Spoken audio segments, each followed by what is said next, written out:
When you're a spider wasp, you don't have time to raise kids.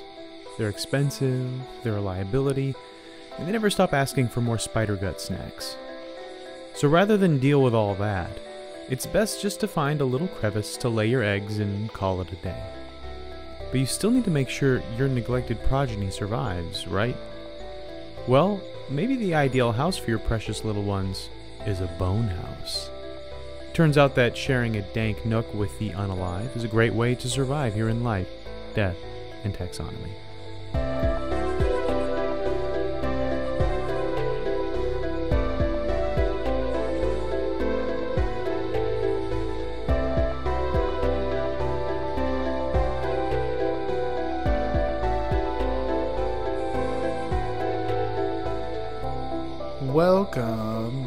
Welcome back to Life, Death, and Taxonomy. It's your 30 minutes of interesting animal information. I'm Joe. And I'm Carlos. Thank you to Cassie for the creation of our theme song. To hear more of Cassie's music, please search Cassie Michelle on YouTube or Spotify. And thank you to Johanna for the creation of this week's artwork. To check that out, you can visit us at our home on the web at ldtaxonomy.com.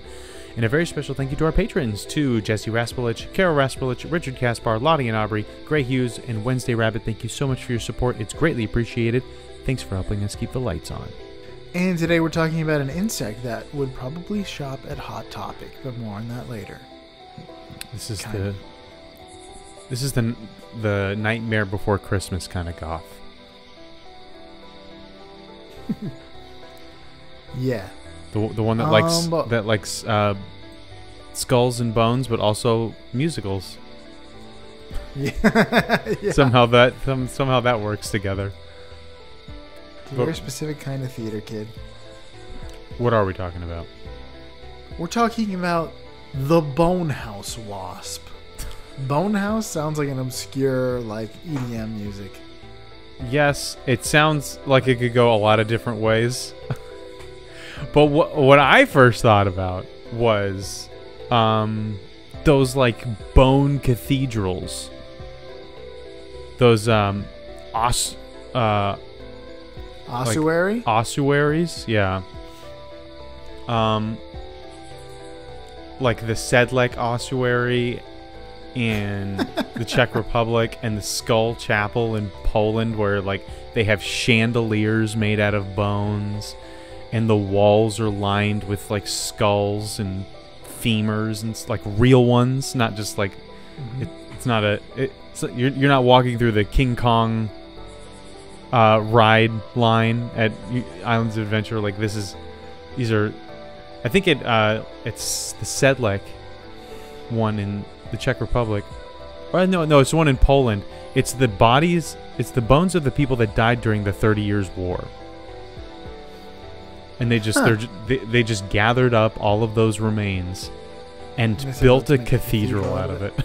No, they didn't. The cathedral's not built out of bones, but it is decorated with them and completely lined with them. Right. When I went to Peru with our mutual friend Adolfo back in 2014, we went to the San Francisco monastery in Lima, and it's not as ornate as the other ones in Europe, but there are thousands and thousands of bones in arrangements in the Undercroft that you can see, which was pretty crazy. But that's what I think of when I hear bone house. Well, this is a wasp. Yeah. It's also we're gonna call it here the corpse concierge. And Bone House is ready. Macho Man Randy Savage. I said manned. Macho Man Randy Savage. Bonesaw. Bonesaw. That's right. Bonesaw. Do It's a weird you scene. want to know what science calls it? Yeah, I do. It's in the kingdom Animalia. You know it. You love it. You're in it. Phylum Arthropoda. Mm-hmm. Insects and bugs and stuff. Tons of stuff is in arthropod. And spiders. And then the class is Insecta. That's insects and bugs and stuff. Order is Hymenoptera, which is ants and wasps. and sawflies and bees. Great There stuff. we Stuff you want in your house. The suborder is Apocrita, which is wasps and bees and ants. Okay, we got rid of them. We got rid of those sawflies. And then the family is Pompilidae, which is specifically spider wasps. Pompilid wasps. They like spiders, these wasps. At least they're not. It sounds like they are spiders. So that's good.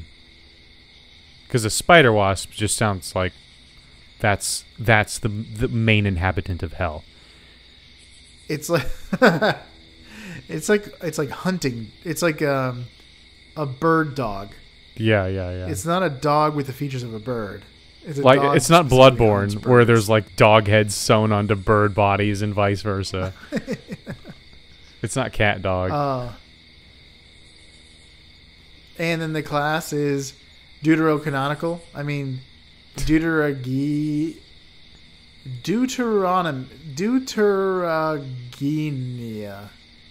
Probably Genia. Deuterogenia. Yeah, there you go. Yeah, Deuterogenia. Genia. And the species is Ossarium. Deuterogenia Ossarium. Well, you know what that means. We're in the business of naming things. It's Naming Things LLC. And business is good. It's time for my favorite part of the show, nitty-gritty nomenclature. Part of the show where I ask you, Joe, a question, and that question is... how do you translate... What is the binomial nomenclature in English? Is So it five Deuterogenia beginning bone Ossarium. house? Hmm? Go ahead. I just made a guess out of the blue. What was your guess? 5 beginning bone house. Okay. Let's keep that in your mind as you hear the options. All right. So, what does Deuterogenia Ossarium mean in English? Does it mean A, bones in the spiked center? B, strong skeleton? C, second aristocratic bone house? Or D, bony purple heart? I'm going to do the second one. Strong skeleton? No. The one that has the word second in it. Oh, second aristocratic bone house? Yeah. Yeah, that is correct, and it's also my favorite indie rock band or whatever. There's When I said 5, I was mixing up the word Deuteronomy with Pentateuch. yes, Penta means 5. but deuter means 2 or second. Yeah. In Makes sense. and Genia is highborn, well-born, aristocratic. And then obviously Ossarium is a place for bones, a house for bones. Spooky, scary skeletons. Bone house. But yeah, Ossify. second aristocratic bone house definitely sounds like the band that would open for like Andrew Jackson Jihad or something like that. Like just here's some words. I've heard Andrew Jackson Jihad from you only, like more than I've heard of other bands. It's the weirdest name. It's one of the weirdest names of a band, and it encapsulates the spirit and also everything I don't like about that genre of music. So just go listen to it. American and folk punk. Well, I can't even imagine what this sounds like. it's low energy. It sounds sloppy. It's to me it's kind of boring, and the singing is not very good. But people absolutely love it. I mean, there's just diehard fans for anything. But I was in way back in college. I was debating with a hipster about music, and this was his favorite band of all time. And so I was like, I can't help you if this is your favorite band. You are beyond salvation. This conversation has to end because we can't agree on even basic terms of what music is. So anyway, we're not talking about Andrew Jackson's Jihad. We are talking about the second aristocratic Bone House. Mm-hmm. The SABH. Oh, so you got to know what it looks like? Yes, I would like to know what it looks like. It looks remarkably like a flying ant. Apparently, like, ants and wasps are pretty closely related, so there's some visual. You can tell they're kin. They're in the same order. And like other spider wasps, the bonehouse wasp has a slender body with long legs and a narrow waist, like an ant. And its coloration is typically dark, like brownish black, like an ant. And I guess that helps it blend into its dark environments. But yeah, if you think of an ant, give it more of an oval-shaped wasp head, a scary head like a wasp, and slap some long wings on it. You got yourself a bone wasp, bonehouse wasp. Nice. But let's talk about how big it is. Welcome to the Beloved Measure Up segment, the official listener's favorite part of the show. The part of the show when we present the animal size and dimensions in relatable terms through a quiz that's fun for the whole family. It's also part of the show that's introduced by you when you send an audio of yourself saying, singing, or chittering the words measure up into ldtaxonomy@gmail.com. We don't have a new measure up intro this week, and that means we get to hear from an animal, and Carlos has to guess what it is. Bring it on. Without further ado, the listener's favorite part of the show.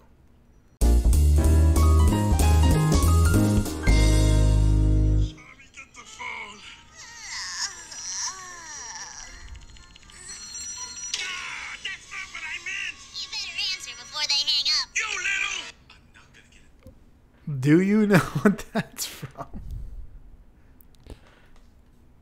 No, but the voice that said "you better answer before they hang up" sounds like the character, whoever voices the character of Cat in "If You Give a Mouse a Cookie." So I'm just trying to connect the dots here.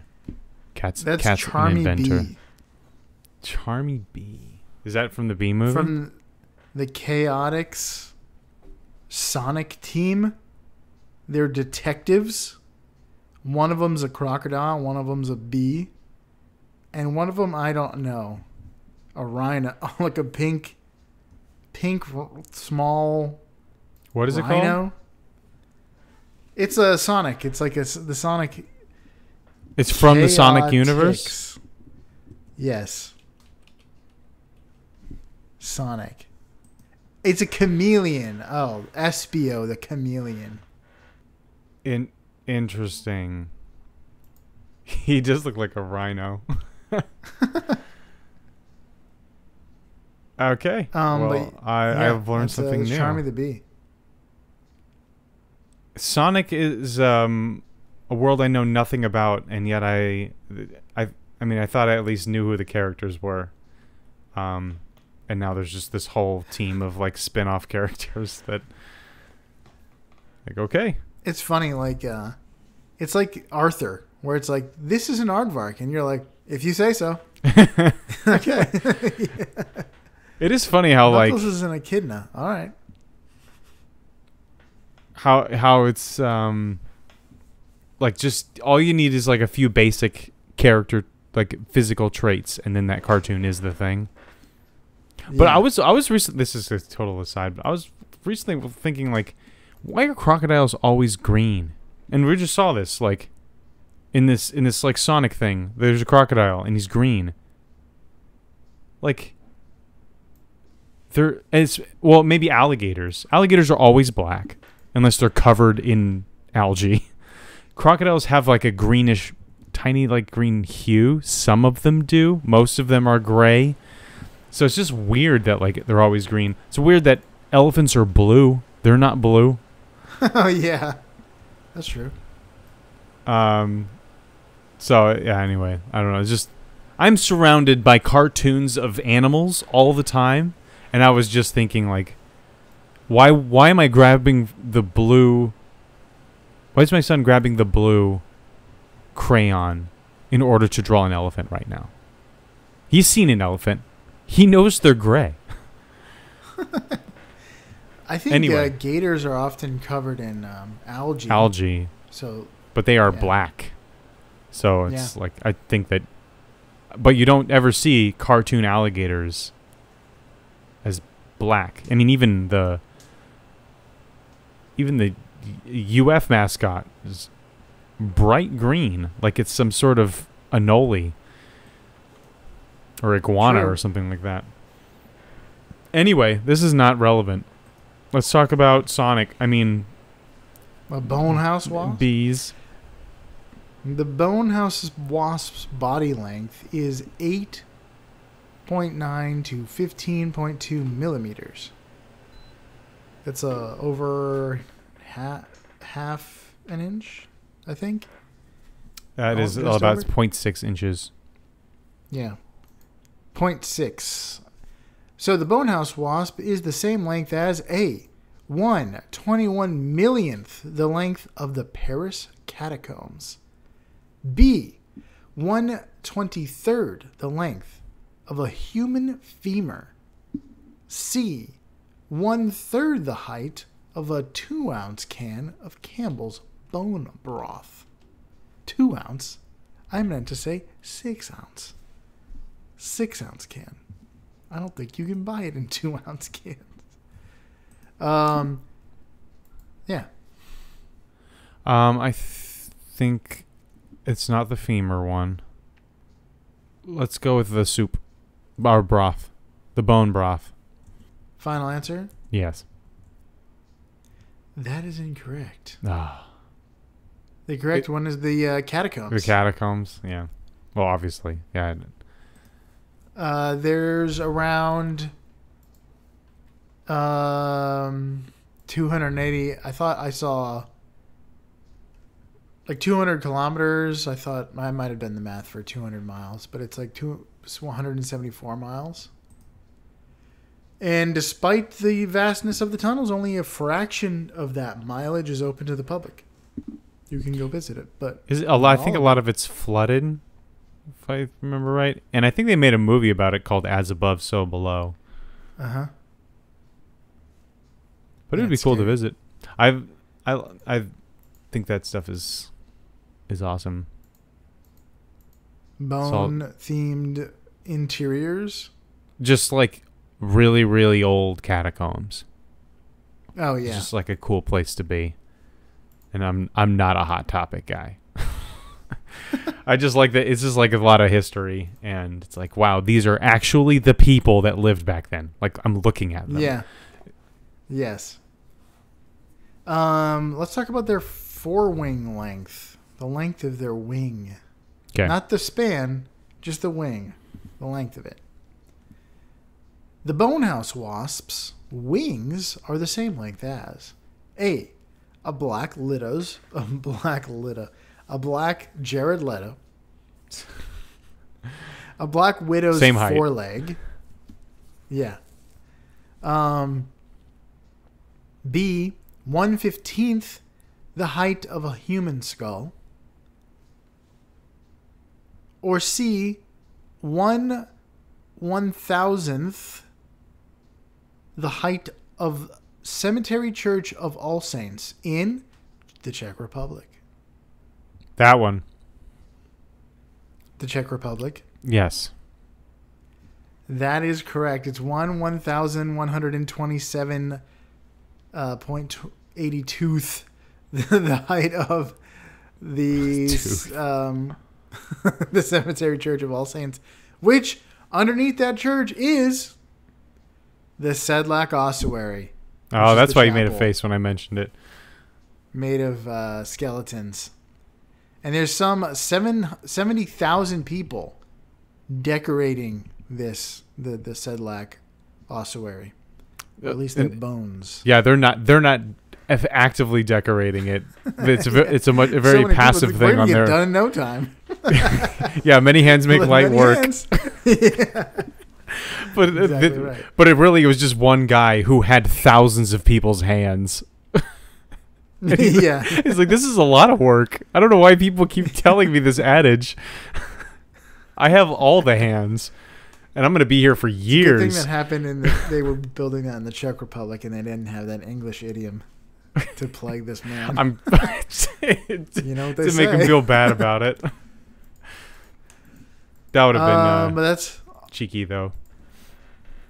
yeah, like cheekbony. That's all I got for that. Would you like to hear some fast facts before we get into the major fact? Sure. As adults, these wasps prey. First, I should tell you that they're from southwest China. They were discovered in China in 2014. This is a new guy. It's only been He's 10 a new years. boy in the neighborhood. Lived down the stairs, and it's understood he's there to just take good care of me, like I'm one of the family. I don't Charles get the George. reference. It's both Charles and in charge and a Reliant K song.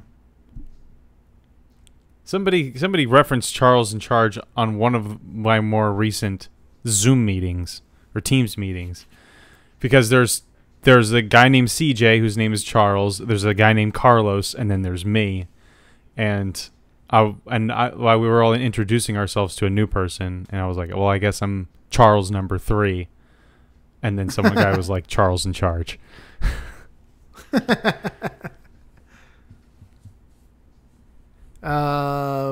So yeah, they're from China, and they're from 2014. They've come from the past, the near past. As adults, they primarily feed on floral nectar. They drink flower juice. But their larvae have a different diet. The female wasp paralyzes spiders and places them in the nest as food for the developing larvae. That's horrifying. You're gonna get paralyzed and then placed in a nest for babies to eat you. It's not that much worse than what spiders do to everything that they kill. So, fair enough. I'm gonna turn you into a milkshake. But keep your bones, keep your skeleton, and use the skeleton as my soup cup. Cup of noodles. Their wasps. Let's talk about their life cycle. They lay their eggs in a dank cavity near where I assume spiders like to hang out. But I mean, if you like a dank cavity and you like spiders, those things go hand in hand. After laying the eggs, females will I'm gonna skip all that because that's your thing. The larvae will feed on the spider carcasses, and they'll develop in their nest. And then once they fully develop, they emerge from the nest as adult wasps, ready to find a nasty, dank cavity for which to place paralyzed spiders in. Start the beautiful cycle anew. Oh, yes, exactly. That's right. Yeah. And that's all I've got. They have a potent sting. They're very aggressive. I could not find what happens if you get stung by it, but I'm sure it would hurt. Sure, the Chinese know. And it might be very bad if you are allergic. But generally, this is a very small wasp. So. Yeah, about half an inch. So it's not like not like the ones that are building a nest like in the corner of your garage right now. Unless you live in China. And even then, that's not a dank. It's not dank enough. Your garage corner is not dank enough. In 2014, it made the list of top 10 new species, which is like, how many are there each year? I'm sure quite a few. This was one of those things where I think people had seen it. It's not like it was in some cave at the bottom of a spring in Mexico in a prehistoric crater. People had interacted with this, but they just didn't know it was different from other similar species of wasp. Right. So it's just been categorized. It was for the last 10 years. About 18,000 new species are discovered each year. So I think it's mostly like, we thought these two things were one species, and now we realize that they are two. And they are mostly insects. Okay. That's it. Herpetologists? They're eating good. Unless they're eating bugs. Especially if they like eating bugs. And different kinds. If you want to be on the cutting edge of the brave new world of species identification, be a herpetologist. Don't be an ornithologist. We've already figured out where all the birds are. In the sky. Mm-hmm. all of them currently in the sky, every single one. It's the happening all over again, but just for birds. Oh no. Do you have any big facts? I do have a big fact. I'm calling this one Bone House with Lots and Lots of Rooms / Oh Death, There Is Thy Sting. Oh my. So the bone wasp, like you said, it lives in dank cavities, but it doesn't create its own cavities. It finds cavities that have already been created by other animals, or just like kind of naturally, and it sets up shop there. It will its nest is like very long and straight, and it consists of these like cells or vestibules, vestibules, I guess is what you call it. And they're separate. They're vegetables. Lots of cells, lots of vegetables in here. And they take like debris and plant residue and soil and sap or whatever, and they'll create walls in these in this nest, and they will lay their eggs in the sections in these cells, basically. But something that is unique to the bonehouse wasp, and what gives it its name, is that the very first cell that is closest to the open air is almost always filled to the brim with the corpses of ants. And it's not even a wasp that primarily eats ants. It eats spiders, but it will either kill or it will find dead ants and bring them to stuff into this like closet. This is about as Edgar Allan Poe as it gets. It's just the telltale ant stuffed into the walls. Cask of Amontillado. Oh, that's what. No, Telltale Heart also deals with that, right? Yeah, where you bury a buried heart under the floorboards or whatever. Yeah, similar concept. But if you look up a picture of this, it's pretty. You can see kind of like a cross section of one of these nests, and it's like the back is, an egg, and then some like debris and resin as a partition, and then egg partition, ants, dead ants, and then partition, and then the outside world.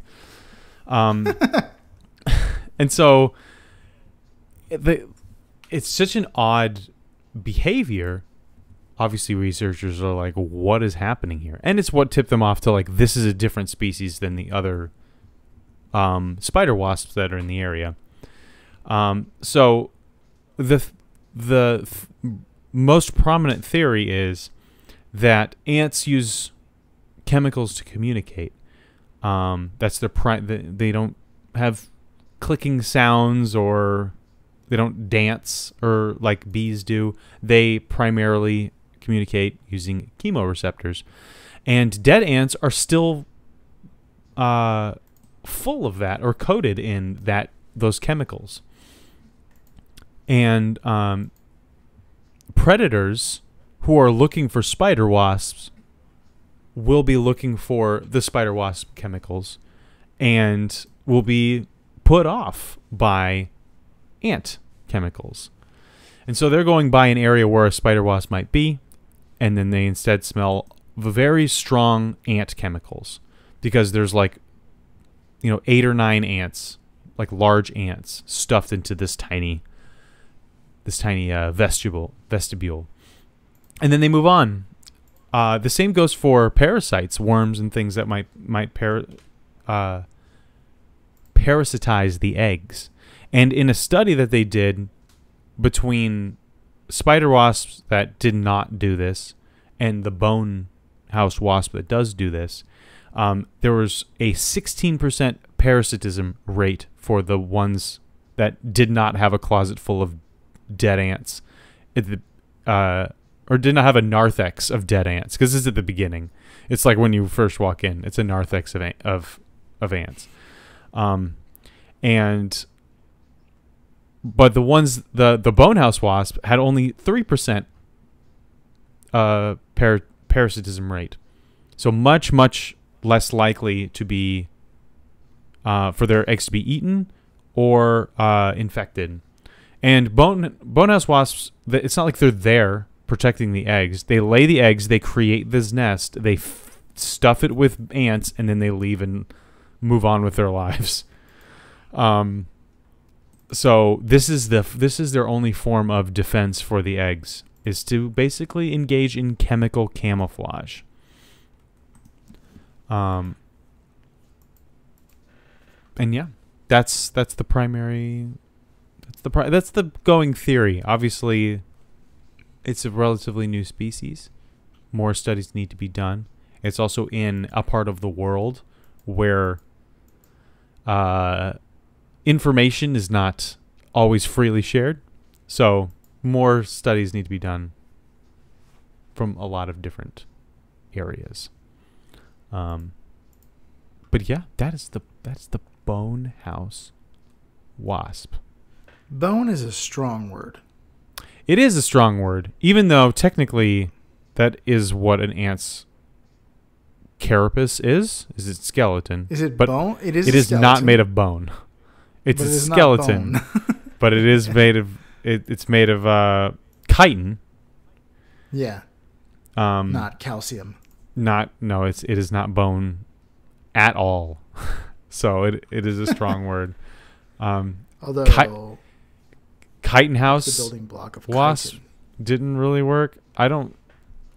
Sounds pretty cool. It does sound cool. I kept thinking bow house. You know what bow house is? Like the art style of like colorful circles and squares. Isn't that boho? Yeah, it might be boho. Is there is there bow house, boho, and bohemian? No, this is pronounced bow house.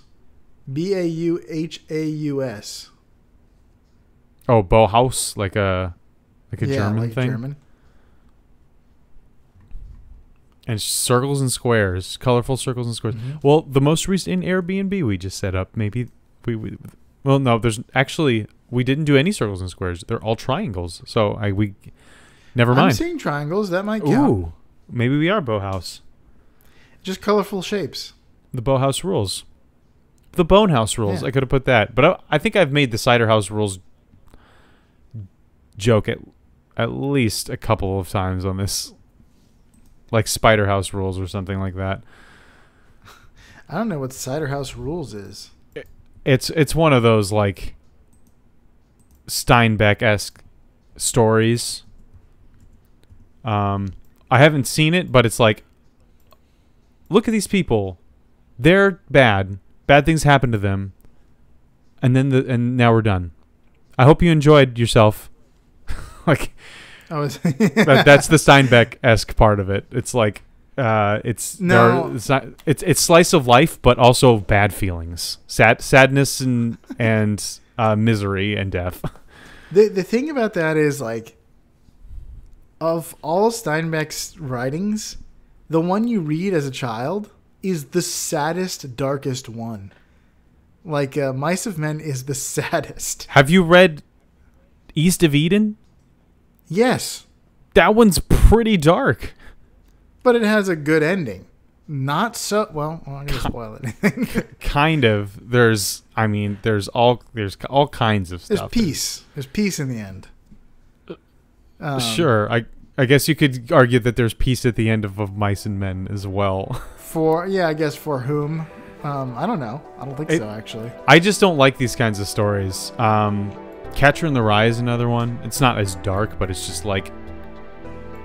It's just slice of life, but everyone is mean and angry and bad things are happening, and then it's over. And it's like, why did I go through this?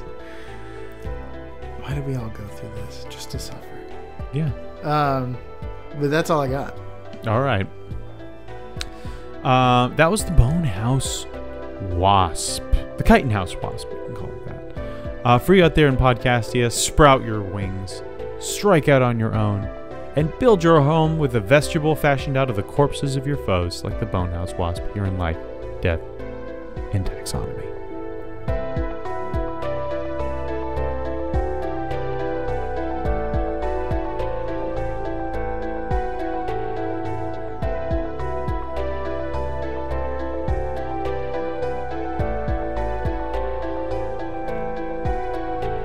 Hey Taxonomy Titans, I just want to remind you that we now have a Patreon. Patrons can see full video episodes and get shoutouts on the show.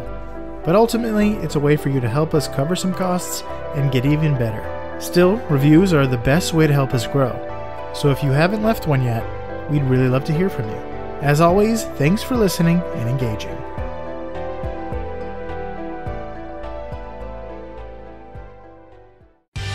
Life, Death, and Taxonomy is my favorite in the world podcast.